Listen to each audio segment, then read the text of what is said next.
Yo, yo, yo, what's happening, my peoples? This is your boy Big E here, live and direct with a special show. This the quarantine edition of the Workers Voice Radio, coming live, what I'm saying, from a place undisclosed. We got my brother Joey, Hey. Joey from the block, comrade, nothing but a G thing, Greg. All right. We got Naughty by Nature, Nat in the building. Hey. And in a kayak in another undisclosed location on the water somewhere. My man, a scribe called Quess, holding it down. Yodel. How'd he do? I'll make sure he don't go adrift as he's, decompressing under these strenuous conditions. But anyway, we want to welcome everybody to Workers Voice Radio, a weekly show produced by the New Orleans Workers Group, which is dedicated to serving the interests of the working class people of New Orleans. We recognize and respect the people that's living check to check, that's waiting all day for the bus. My people that's forced to look for somebody to watch their child as they go to their overworked and underpaid jobs. We're here to help. We're here to uplift the people getting low wages, such as the sanitation workers, the school cafeteria workers, the day laborers, the bus drivers, the store clerks, the educators, community leaders, those that's out of work right now. The working class that helps pull in over $8 billion annually for the city of New Orleans. But who profits from that? Is it the masses of poor people that make this place so special? Or is it the super rich that swindle billions wherever they go? We actively fight against mass incarceration, slave labor in jails, and forced deportation. We fight for the workers the city depends upon, people getting poverty wages, people with few benefits or rights, people that's being forced out their neighborhoods, forced to pay higher taxes, rents, and fines, all while the wealthy get tax exemptions and less regulations. Workers' Voice serves to expose the real conditions of workers' lives, to highlight and encourage struggles to fight back. Each week we will cover stories and be a voice for the working class in the ongoing fight against white supremacists, capitalist rule in and around the city of New Orleans. We know that every issue from fighting racism to resisting imperialist wars are working class issues. So we present the news from the interests of workers, not bosses, bankers, and war profiteers. We also want to give a big up to WHIV-LP New Orleans 102.3 FM for hosting us on the Stellar radio station. As a reminder to listeners to check out the website, WHIVFM.org, and click on the support link at the top of the page to become a member to help keep these voices on the radio show afloat and independent. Any and all donations are greatly appreciated and are tax deductible. And as we talk about being deductible, we're going to deduce some of this COVID-19 news that's, affecting the working class people. And, of course, as always, we give the news from the bottom up perspective, not the top down. And, Greg, go ahead and hit us with some of that hot science stuff. Well, I hope that everybody listening to this out there is safe and that their loved ones, their coworkers are safe. And we hope that if any of you are ill, you're getting the treatment that you need, because it's definitely getting serious out there. We're at a point now where globally there's 657,434 confirmed cases. We've seen the shift of the once it became a pandemic, was spreading globally. We saw the shift of the concentration of the cases from Wuhan, China, to northern Italy, and now the United States is the epicenter. We have that American exceptionalism going on. We have to be number one, so we got the most cases right now, and actually Louisiana has the highest jump in the rate of infections that are being recorded right now. The United States has 119,938 confirmed cases. So it's actually surpassed the number of cases in China. In fact, the US currently has 38,544 more cases than China. And that's considering the fact that China's population is much bigger. It's far bigger. China has about 1.4 billion people. The US has about 330 million. So the fact that the US is far outpacing China at the height of the epidemic there is revealing a lot about the basic inadequacies and inequities of the system here in the United States. And this is also, we should also keep in mind that the United States and other governments have had months of forewarning about this. You know, the Chinese were, of course, caught off guard, and they had to figure out what to do when this was breaking out in Wuhan. But the U.S. has known about this for some time. We could have been, the country under the leadership of Donald Trump could have been preparing. And so now we see the country flailing, and there's shortages of basic things that are needed in hospitals, like personal protective gear, ventilators. There's a shortage of ventilators at this point. And so we're just really seeing a very chaotic response. And Trump is, of course, he's going back and forth saying, well, he knew it was a pandemic the whole time, or he knew it was going to be bad, even though he had been downplaying it for months, probably out of concern for his poll numbers and for the rich who have all this money in the stock market. And so now he's changing his tune again, and he and the Republicans seem to be putting out this pretty united message throughout the media that they want to open the country back up and have everybody working again by Easter, and he wants to see packed churches on Easter Sunday. Every medical expert, the nurses, doctors, public health officials, everyone's sounding the alarm about this, that this would be an absolute nightmare that would basically be a death sentence for potentially millions of people in this country, and it would be the working class that bears the burden of it. And I wanted to just bring up a couple of things in regard to sort of who is bearing the burden of this pandemic. Now, if you look at the people who have, again, Louisiana has become a worldwide epicenter of this COVID pandemic. Of the people who have died in Louisiana, most have had pre-existing conditions, although there are young people who are dying too. Anybody could die. We want to emphasize that. But 41% of people who have died have had diabetes, for example. Now, we have very good data on this from the Louisiana state government that Louisiana has 1 in 8 adults in the state has diabetes. And this is directly corresponds to poverty. So some people might say, well, it's just Southern food. All these Southern states have high rates of diabetes because everybody likes the fried food. Well, okay, maybe a little bit of that. But the fact is that the numbers are clear. If you're poor, you're more likely to have diabetes. If you're making $50,000 and over, this is how they break it down. You've got like a 10% chance of having it. And it's also, diabetes affects African Americans more. So racial oppression plays into this. So we can see how there's a perfect storm for people to get sick and die in this country because of these basic inequalities that were already there, that have already been ravaging communities, and the mass incarceration, all the rest of it is now playing out and exacerbating the spread of this virus. And that right there, what Greg was getting at, the fact of the matter, capitalism as a whole, when everything is at this for-profit sort of system, you look at the fact of the matter that they short on ventilators, and that they don't want to enact the war times, act in which you make these companies shift their manufacturing from, let's say cars and whatnot and non-essential things to essential things such as ventilators, such as masks and whatnot. And because that's what's the most needed for, just society as a whole right now, to sort of stop this spread and be able to contain this illness, as best as you can, this virus as best you can, so it doesn't just keep, like growing and growing and getting larger and larger.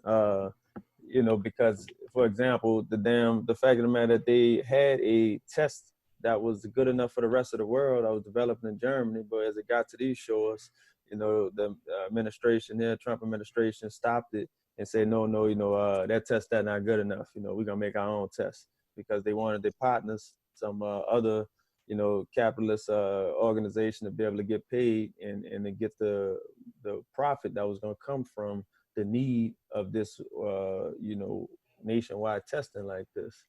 And this is just up in every industry that under this capitalist system. We're gonna continue to see these sorts of crises. Just like the shit. I mean, it's like putting gasoline on all of this.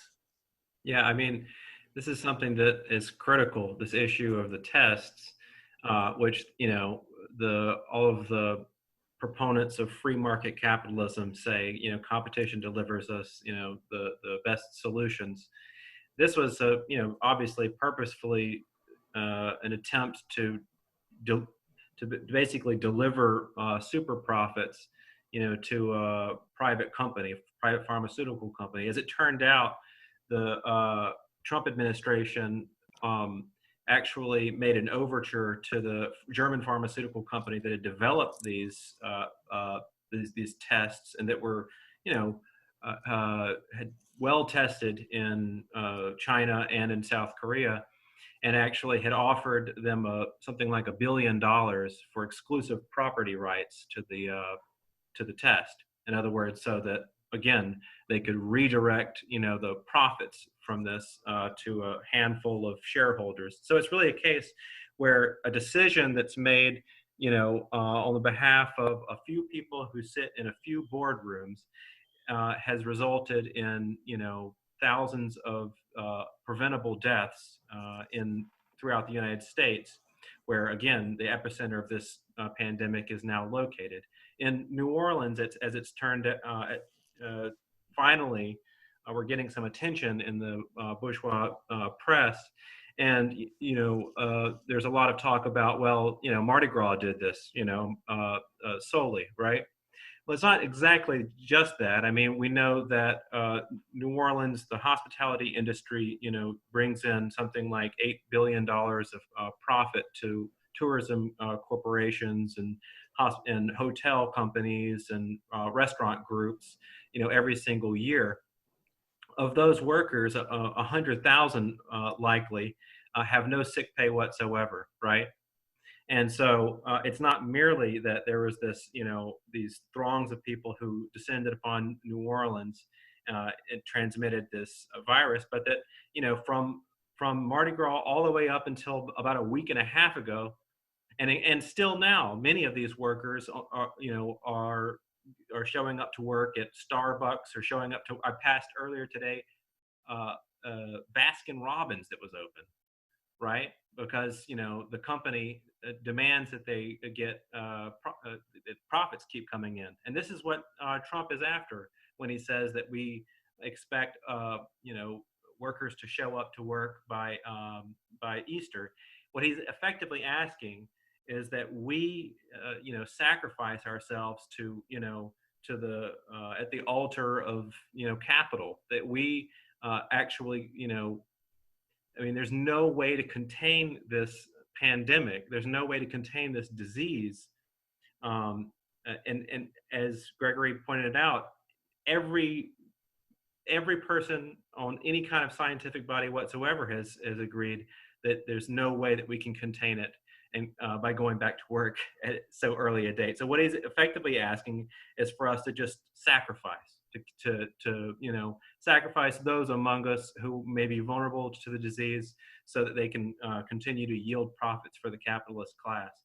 And this is what we're facing now, particularly in light of this spending bill that's been passed, the $2.2 trillion that is now a spending bill that has passed both houses of the legislature. We want to alert listeners to this, because there is a welcome cash disbursement in the amount of $1,200. It's welcome, but wholly insufficient to actually get us by in the coming likely 2, 3, possibly more months that we have to be self-isolating in order to contain the spread of this virus. But who's getting the lion's share of the the bailout? Well, it's $500 billion is going to bail out corporations, and $150 billion is going to be spent on hospitals in the United States. Another feature of this bill, which I think we are not seeing nearly enough about in the capitalist media, is that a $4.5 trillion, the Federal Reserve has been the Treasury Secretary has been authorized to administer a slush fund for corporations in the amount of $4.5 trillion. $4.5 trillion, mind you. And so, this is just a slap in the face of workers who, right now are scrambling to make rent, who are scrambling to find a way to, to put food on the table. And, certainly what we intend to, I think, kind of lift up, today is the struggle of the workers on the front lines, hospitality workers, grocery store workers, healthcare workers who are still, out there risking their lives. Many of them, simply to make do, right? And look, I was gonna say, if somebody could explain, what's the problem with the unemployment issues? I know, like, for example, within the hospitality industry, one of the workers was talking about, let's say, one of the big hotels downtown, whether it's the Ritz, whether it's the Marriott. If you put the workers at 0 hours or 5 hours, they're not fired, you know what I'm saying? So they can't then file for unemployment insurance. What about like all that kind of stuff too? Anybody fill us in on that? Nah. So, yeah, essentially one of the big issues with unemployment the way it is now, even though they are expanding it, so up until really recently, it didn't qualify for most hospitality workers in New Orleans. Honestly, like, so many people are gig workers now because of the pressures of, capitalist economy. But yeah, so if you're a gig worker, if you're an independent contractor, which a lot of like dancers are, and they're hiring more and more people as independent contractors just for jobs that previously would have been not independent contracting jobs. And the furloughed, I believe that's what you referred to it as, Joseph, that's a huge issue that many people are facing, where they haven't really been fired. Their hours have been reduced to 0. And apparently now, according to kind of new guidelines, you are going to be able to qualify if your hours have been reduced. But it's a huge mess. I mean, I've been so I'm an organizer with the New Orleans Hospitality Workers Alliance, and I've been trying to help folks navigate this process as they're just, trying to figure out how they're going to pay their rent, how they're going to provide for their families for the next couple months. And there's such a huge number of people who are receiving, the amount of money that you get it's like a slap in the face. It's absolutely nothing. So many folks are receiving news that they don't qualify. Like, for instance, if you were a student up until recently, or just like if you were underage up until recently and not working full time, bam, you don't qualify. So many young folks are finding themselves with absolutely no source of income except this $1,200, which Joseph was just telling me, if you didn't file for taxes, which many hospitality workers don't, because we don't make a lot of money, and like we don't, and you don't always have access to a laptop, and it's just whatever, things happen. But if you didn't file for taxes, you're not going to get it for another, like, until if you don't file for taxes, you don't get it. Yeah, you don't get it. You don't, right. And no, this, fortunately, the unemployment eligibility has changed somewhat to include some gig workers, some contract workers. But again, it's, unemployment insurance is basically paid out as a percentage of your earnings, right? And if you're a low income worker, if you're, for example, a farm worker, if you're, I'm excluding all of the people who work off the books, which is in the sort of quote unquote informal economy, which is, millions of workers. If you're not making enough money to justify filing your taxes, then you're not eligible. Period. You're not eligible. And so it really, for the most vulnerable among us, we're still scrambling, and we don't even get the comfort of that, unemployment or the check, right? The cash disbursement. One thing that I just wanted to say also is that, this is something that has become apparent, throughout this entire crisis, is, the health of the social body, the health of society is really depends on the health of the most vulnerable among us, right? And, we can make we can obviously recognize that it's a morally repugnant that our migrant siblings, in the thousands are detained in concentration camps across the country. We can also say that as a matter of preventing the spread of this virus, that those people need to be, released from prison immediately, right? So this is, there are two ways of approaching it, but this has become very apparent. This, of course, applies to all more than 2 million people who are incarcerated across the country. And so your sensible demand, of course, is to release prisoners who are not convicted of violent crimes or whatever. But Nat, you were going to say something? Oh no, I was just going to say, I was making this point to you earlier, but even circling back to the I guess the loosening of unemployment requirements and eligibility that has been passed recently, that's great and fantastic. But when you're talking about providing 40% of poverty wages, again, this coronavirus issue isn't really showing us anything that we didn't already know. We know that the minimum wage needs to increase. We know that it's unacceptable that many hospitality workers in the city are making $2.13 an hour plus tips or $7.25 an hour with no tips. Like, we know all that, and this coronavirus crisis is actually showing us how much, like, it's impossible. People are going to be completely incapable of paying rent. People are going to be completely incapable of doing anything, and there's no real safety measures outlined for that right now. There's no real plan or course of action. So I just think it's kind of, as Gregory, I believe, was saying earlier, it's important to remember that, like, these aren't new issues, but the public health crisis that we're facing right now is highlighting the issues that have plagued working class communities, especially Black and brown working class communities, for years and years and years. And it's just kind of, we need to get organized so that we can actually fight back, because we're just being left out to die, basically. And look, what I'm saying, to that notion of fighting back, we got where the New Orleans hospitality workers, they have a ordinance, that's out there demanding that, there's at least 10 different demands, all in favor of the worker. Basically, like, they should have the right to sick days. They should have the right to, have protective gear and whatnot to keep themselves healthy. And also, the customers that they serve and whatnot. It's a bunch of, like, common sense stuff, bro. What I'm saying? Things that you think that people would have off top, but, still fighting for some of those things within 2020. There's also, other ways in which workers are fighting back. You got where in Birmingham, there's bus drivers that are, going on strike. Nat could give us some more information about up in Italy. They got, some workers that took to the street and, demanding, having a strike and whatnot.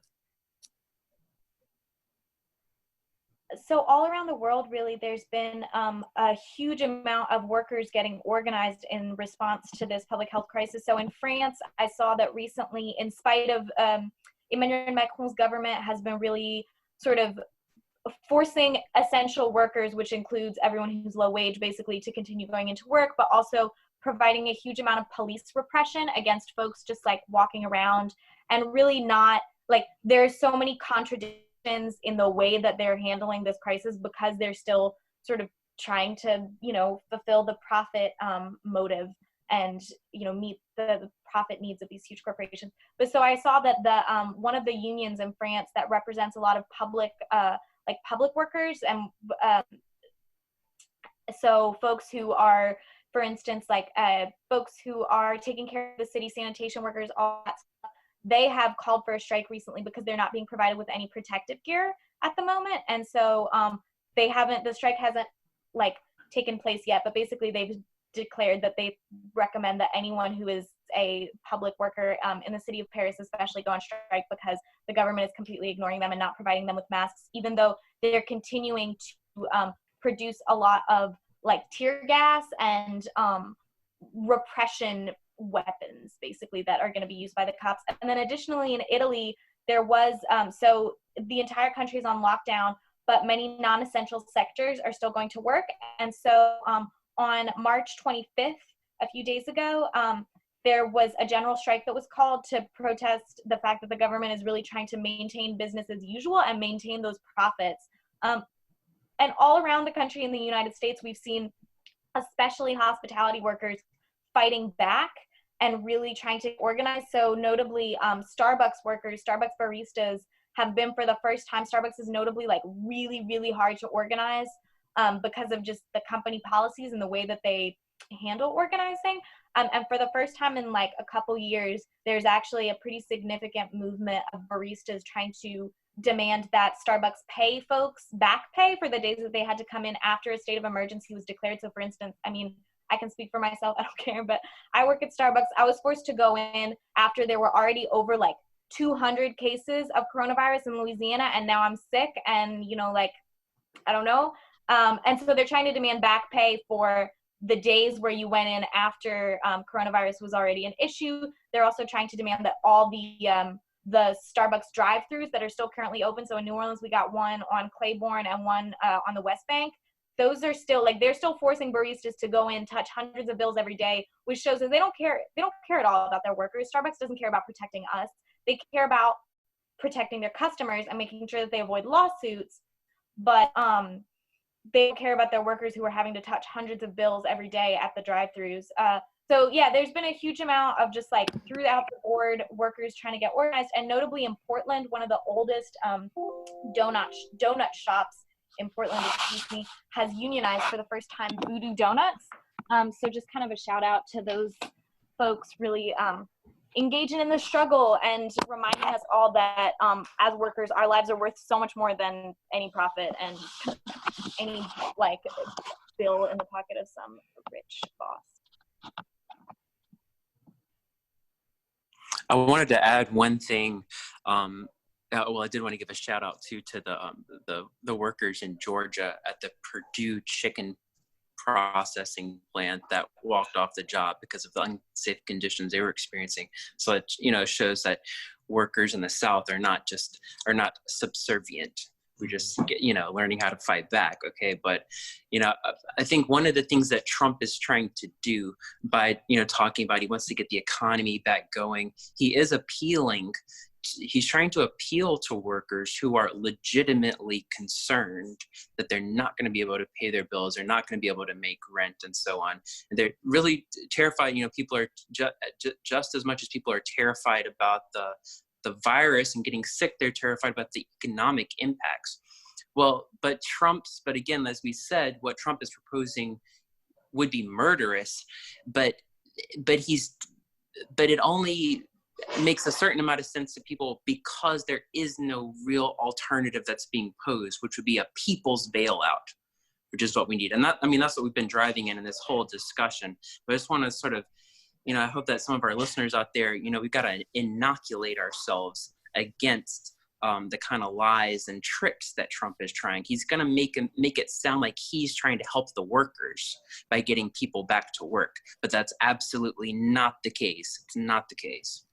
Yeah, and look, that's a way in which, you know, why when we talk about capitalism and, you know, how this is part of the systematic thing. And Joseph, you know what I'm saying, is going to touch on the imperialist part, you know, especially as we have an upcoming forum that's going to be coming up next month. We're going to plug that a little bit later. You have more information, but one of the main parts is how the system keeps going. You know, and the main motive of its money making is war. And so this this for-profit, you know, like machine, it continues as the U.S. is you know, still trying to overthrow the government in Venezuela and put their right-wing puppets in there. You know, they still are doing drone strikes, you know, up in Iran, up in Iraq, up in Afghanistan and whatnot. Joseph got, you know what I'm saying, more to add with that. Well, I mean, I just want to loop back a little bit and then get to that, which is really that to say that we have an analysis that the source of all the profits that the capitalists hoard is value that's produced by our labor, right? And in one way or another, right? And so, you know, something that has come up has been, you know, that we suddenly have this designation of essential workers, right? workers in healthcare, sanitation workers, et cetera. Um, but there's this still obviously sort of lurching economy. There are 3.3 million people who applied for unemployment last week. There is this enormous kind of these convulsions in the economy. And what do they due to? Is it, it's in large part because the process of getting profits for the capitalist class has been interrupted, right? But for the things that are just making this society kind of reproduce itself on a day-to-day basis, for all the essential workers, as they're now designated, I want to put this out there. Like, there is definitely a distinction, between an essential worker and a CEO, right? We're not referring to CEOs as essential workers or frontline workers. And, I think it makes very abundantly clear that the only people who are keeping this society going right now are the workers out there who we know are being, paying per diem rates, who are being paid poverty wages, who are working in the farms, who are, hauling our food from here to there, who are working in the grocery stores, who are working in the hospitals and whatnot. These are the essential workers. These are the people that the society depends upon. And, I just want to reiterate that, that this is the basis of all of the profits that are hoarded by the capitalist class. And the reason that they're freaking out right now is because that process has been interrupted. But it hasn't stopped them, I have to say, from carrying on, finding other means of extracting wealth from various places around the world. It's actually really hideous to think that at the height of a global pandemic, you have the U.S. Department of Justice decide that it's going to take a really decisive step, another step, I should say, in their attempt to force a right-wing coup in Venezuela. They recently, Pompeo announced that they're designating Maduro and a number of other government officials as guilty of narco-terrorism or something like this. I mean, it's pretty rich, considering the U.S. relationship with the neighboring Colombia, from which the vast majority of the drug trade originates. The U.S. has 9 military bases that basically guarantee that the lion's share of the wealth that is gained by this illicit trade and cocaine and heroin and whatnot goes through U.S. banks. But here we are, in the middle of a pandemic, and they're trying to take advantage of this health crisis in order to depose Maduro and his Bolivarian government so that they can have uninterrupted access to the precious mineral resources of that country. In the same time that we're in a pandemic, you have statements from the Department of Defense, the Secretary of Defense, Mark Esper, and they're considering taking advantage of a pandemic to attack Iran. And of course, they've been imposing these brutal sanctions on Iran, even a new round of sanctions amid this crisis, hoping again that the government will fall and that they'll have unimpeded access to the precious mineral resources of Iran. It's another very oil-rich country. This is the two things that Iran and Venezuela have in common, and it's worth remembering that. But there's one other thing that I wanted to mention, and that's that it's not just that you have this sort of thrashing beast of the imperialist war machine is kind of in response to this crisis deciding that it needs to go that the capitalist class needs to go roaming the earth for, for profits. That's certainly, the case, but there's a good portion of the economy that is basically being held hostage by war profiteering companies. I mean, Boeing, after all, is getting tens of billions of dollars in this payout, while we're getting, a one-time check of $1,200. And, it's worth occasionally just kind of looking at, what some of our Congress people are doing supposedly on our behalf, but really in order to satisfy their masters, who are sitting on the boards of war profiteering companies like Boeing and Raytheon. I want to just emphasize one thing. On March 17th, this is kind of just like an example of their priorities, the priorities of the U.S. government. On March 17th, this was a week after the World Health Organization declared a global pandemic, right? A week after this declaration, something called the Congressional Joint Strike Fighter Caucus, with the signatures of 130 people in Congress, made a request for the purchase of 98 F-35s, which amounts to something like $8 billion. Okay, so to give you a sense of like how our needs are being ignored in favor of the needs of the shareholders at I believe it's Lockheed Martin that produces the F-35, and in other words, we are dying we're likely to die at least in the tens of thousands in this country. It could be, of course, as many as 1 million people, even at the rate that we're going, because we don't have access to we don't have enough hospital beds. We don't have enough respirators. We don't have enough protective equipment. Right. We don't have enough staff. And look, what I'm saying, to that notion, on the opposite end of that, you got a country like Cuba, who does prepare themselves in the efforts of the betterment of humanity. That's right. And not the profits of big companies. And as they are, not only in this crisis, but in every other, humanitarian crisis they've had throughout the world for the last 50 years or so, they send out doctors and healthcare professionals to be able to, help the most needy, the people who aren't getting who don't have premium, healthcare coverage packages where they know they doctor by name and all this kind of stuff. So, I mean, even, I don't know if you saw this, Biggie, that even Brazil, that's facing, the sort of worst effects of, this pandemic. I mean, the population is exposed to so many vulnerabilities.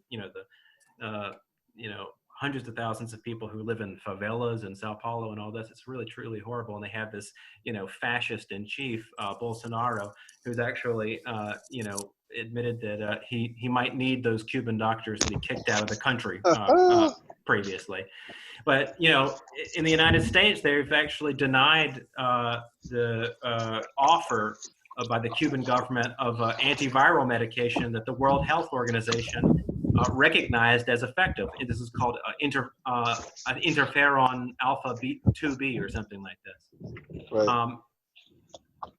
Hey, I just wanted to insert real quick, Joseph. Y'all let me know if these waves of wind is too loud, but I noticed that whole DOJ strike against Venezuela, if not the actual continuum of activity, at least in media, that article was published the very day after we found out that Maduro was out there taking care of his people, basically alleviating folks from 6 months of rent, giving guaranteed income, I'm pretty sure, sending, God forbid, doctors around to houses to do the testing. Who would ever have thought of such a idea? And so definitely not capitalist over here, but we don't even have enough beds inside of our hospitals. But you go to another country like, I believe it was Germany or Italy, who are taking like 4,000 beds out of hotels to put them inside of hospitals. God forbid who would ever thought of such idea. but all of these different ways that you can creatively nationalize resources and then allocate them to the working class people who create the value for you with their labor that they cannot give at this point because people getting laid off left and right, and now they're going to go and make up some inflated value by allocating something to the stock market by way of this $2 trillion stimulus, a quarter of which, as you said, goes directly to the corporations. And when you do the math, there's 330 million people in this country. They could have paid us all at least a few checks, and it would still be less than that 2 trillion. And so all of this stuff is so intentional. It's peeling the layers off. And I really implore and am excited about working class people in our city first and foremost, but across the world, connecting these dots and realizing it ain't got to be like this. Like Venice, look, all of the places that honor their workers first, and we know what kind of politics they have and why they are leaning towards doing that. They have the kind of worker, pro-worker lens that we have. Places like Venezuela, Cuba, and even for that matter, with vestiges of that politics is left in China and Russia, have led them towards taking care of their people first. And you can see that their numbers in the pandemic have gone down. You can see that, God forbid, they're able to even bolster up their economies because the economy is planned and it's all about the worker and not about the number at the end of the day. So this is peeling off the illusion of capitalism in every industry and in every walk of life. And we're seeing that it's really the folks on the ground that's doing all of the pushing and the pulling and the towing of the trucks, moving the materials that you need to eat, God forbid, and to stay healthy. All of that is what creates actual wealth. That's right. Yeah. There was something that I saw recently, which, or maybe I heard it recently. It was a report from the Indian state of Kerala. And this is a state that's under the control of communist and socialist parties. It's a sort of a grouping of these parties, but a leftist coalition controlled. And it's not merely that it's this sort of, this is the nature of the government, but you can see that on the ground there are people's organizations, popular organizations, women's groups, trade unions, et cetera, that have organized an incredible response to this crisis. This has been since January, they've been organizing to meet the demands of the very particular and daunting demands of this crisis. Whereas, we see locally that the city government of New Orleans kept Harrah's casino open until like a week and a half ago or something, just hideous like this, in order to keep raking in those profits, right? In other words, to keep this parasitic institution, alive. But we can see that it's the initiative of people on the ground, organized, working people on the ground, that can actually respond to this crisis and curtail the worst effects of it. And you can look at what they did in New Orleans was they just recently got the homeless population from underneath the bridge, from off the streets, and they put them in a hotel. Now what they're gonna do is double back in this hotel. I don't know if that's the Hilton, the Marriott, one of them. They gonna basically get a check from FEMA. Like they're gonna get a big nice check, a straight up check. They sometimes it used to just be where they'll give them the tax abatements on the back end.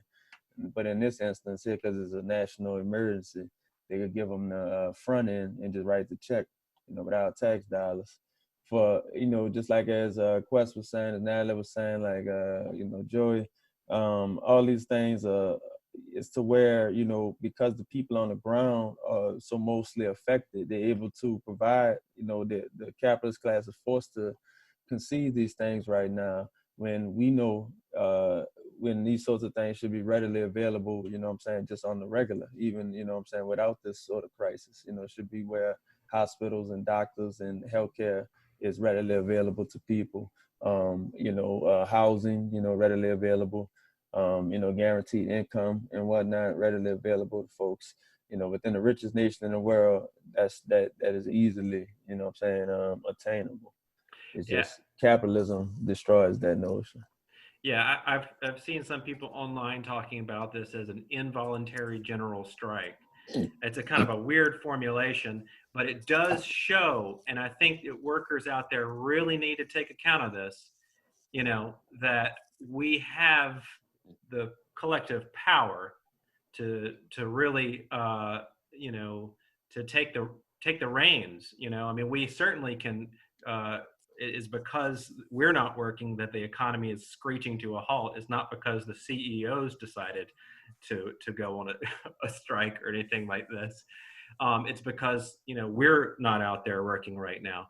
And I think people need to take account of that and realize that, well, hell, if we get organized, we can wield that collective power to finally shake off these shareholders at Raytheon and Boeing and the oil companies and whatnot that are, you know, sucking up all of the wealth that we create. I mean, you know, this is, I think, needs to be impressed upon people, you know, so it's an opportunity to kind of sharpen our analysis and really trying to make that case to our, you know, working class siblings all across the world, you know.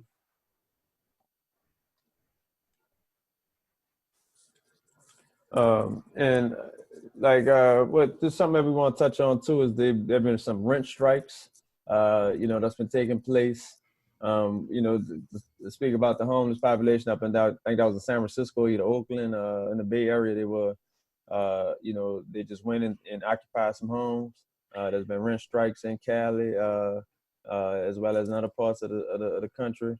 And yeah, go ahead, Joe. Oh, just I was going to say, in Los Angeles, there were another group of houseless mothers who were occupying, you know, homes, and you know, that I think in New Orleans there are 20,000 unoccupied livable. I'm not talking about just like derelict, you know, homes or whatever, but 20,000 homes that, you know, could easily be put to use, you know, that could serve society, and especially those people who, you know, are, you know, exposed to the elements or and all of this because they can't afford a house or whatever. But yeah, I mean, this is an issue like locally, or rather across the state. I think until April 16th, there's a moratorium on evictions, but we've seen that hasn't stopped the landlords from posting notices on the doors of their tenants that they, you know, rent's going to be due all the same, or we'll work with you, or, you know, all these kind of things that, you know, the sleazy landlords are going to do. And so, you know, people are, you know, realizing that they're in a much better position to fight against those landlords who are going to, you know, keep being landlords, keep being, you know, sort of parasites. They're in a much better position when they actually link up with, you know, people in the fellow complex, or, you know, there was a case of locally this landlord that owns a series of properties metro-wide. I don't know if somebody could speak. That's right. It's metro-wide. Yeah, Gregory, maybe you could speak to sort of like the nature of his enterprise and kind of what it shows about, you know, how we might go about fighting it. I mean, from what I've gathered, he's basically a well-known slumlord. I mean, Metro-wide is one of the big, this is like a big landlord. This isn't the retiree who's renting out the other side of her house or something. This is like one of the major landlords in the city of New Orleans. And, you know, I've talked to multiple people over the past couple of weeks about their experiences with this company and, you know, not being able to get repairs done in normal times, mind you. So he's somebody who, this guy Bruno, I can't think of his first name, something Bruno. He's somebody who preys, Frank Bruno. He preys upon the working class. Yeah, he idolized the dude from The Wolf on Wall Street. That doesn't surprise me. Yeah, think of that. Think of him. He's got a certain look. I've seen pictures with sunglasses and everything, but he's kind of an American Psycho kind of look.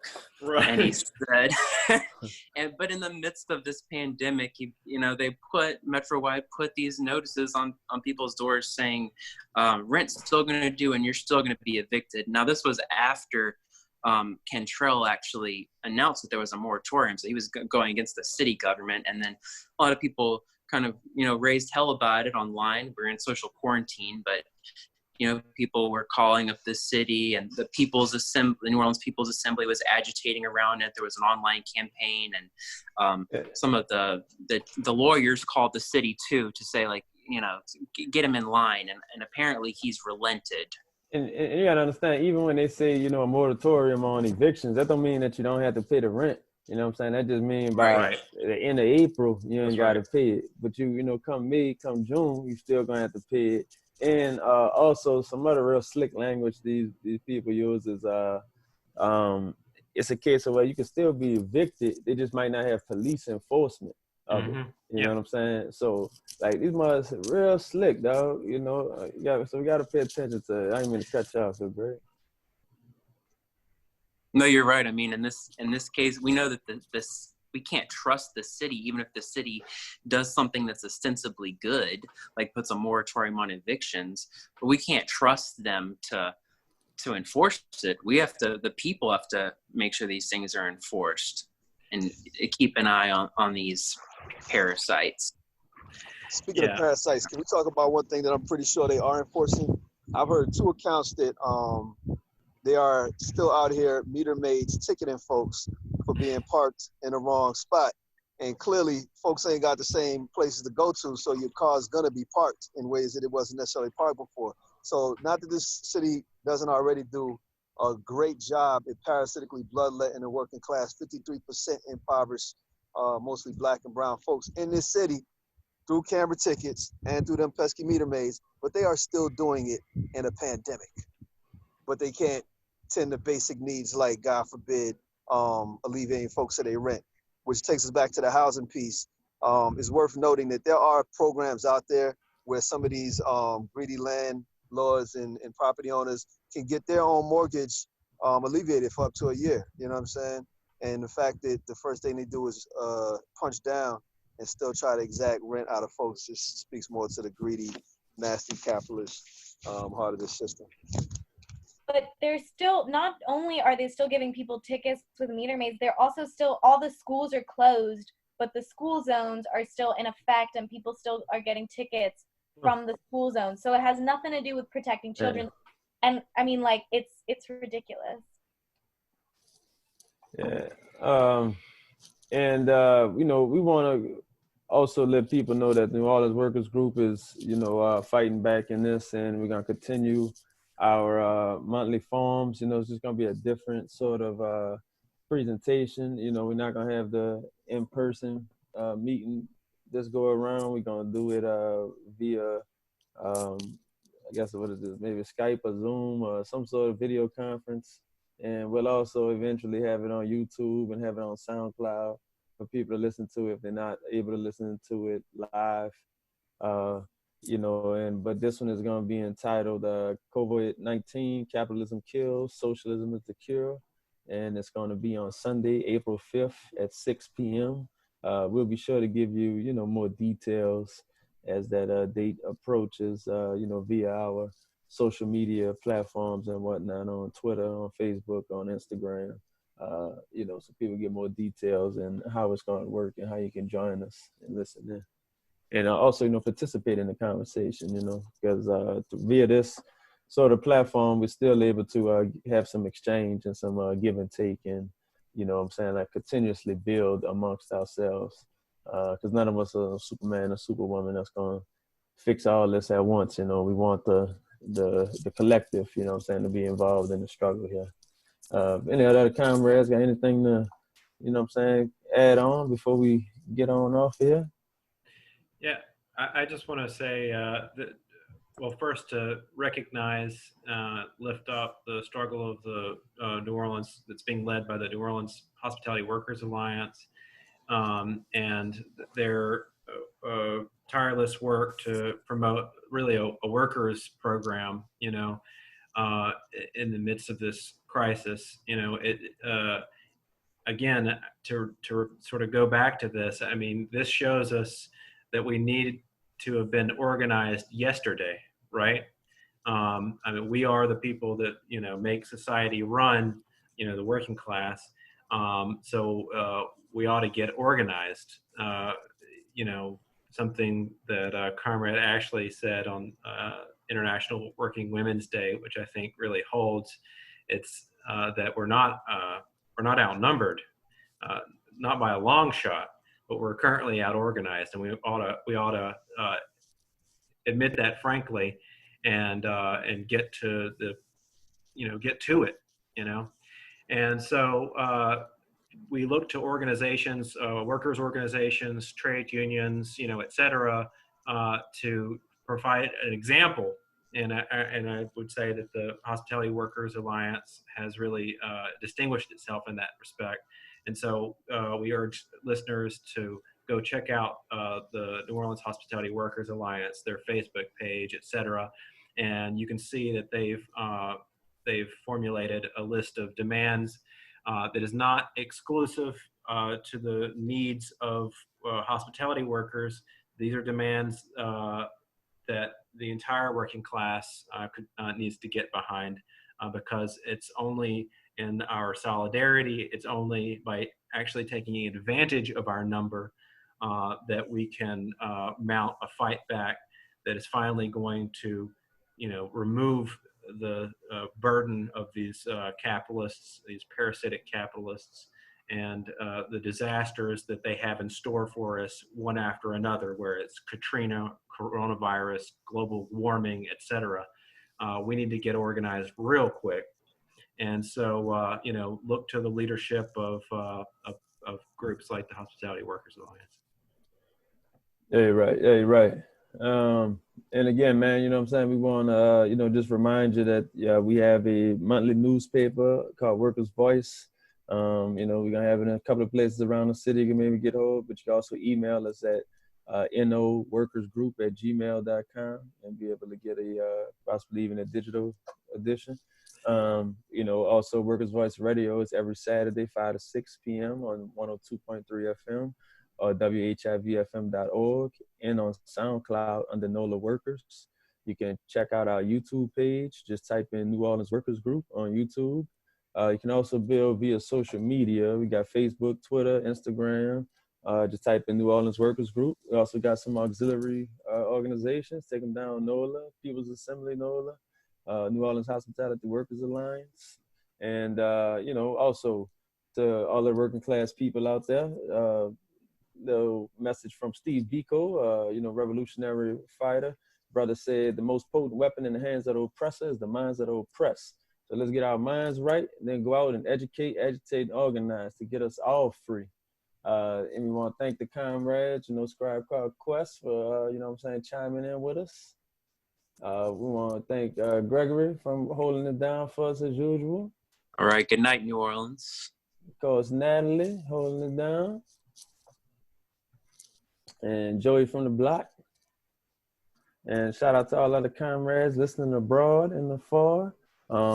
This is just a reminder, the working class people in New Orleans that make this place so desirable. We're the soul and the essence of the city. We're the food, the dance, the music, the rhythm, the talk, the flavor. We're all that in some jazz, you dig? Till next time, love and solidarity, my peoples. All power.